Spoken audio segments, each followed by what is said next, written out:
Mas você acostuma. O biru vai ficando mais resistente.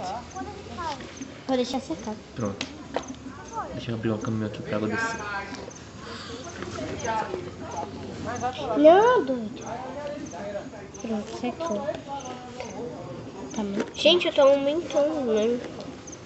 Eu tô querendo ajudar. Quero pegar isso. Ô, gente, todo mundo aqui achando que tá colado o negócio e a gente mexendo.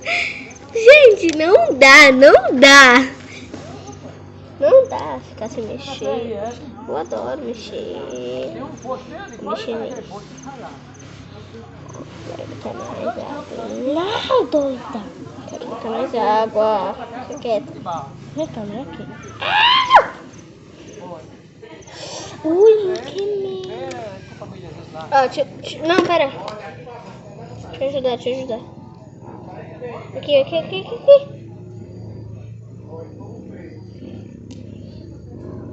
Ai, vou ter que fazer isso mesmo. Tem algo mexendo aqui.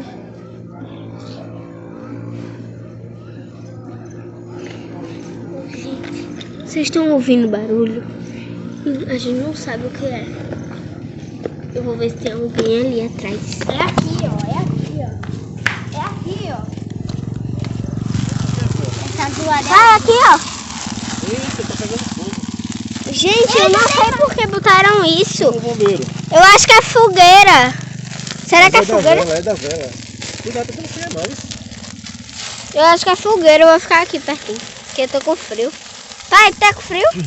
Aqui é bom, porque pelo menos esquenta, né? Uhum. Ela fica com cheiro de vela do nada. Aqui, ó, pai. Essa daqui tem. Essa daqui é melhor.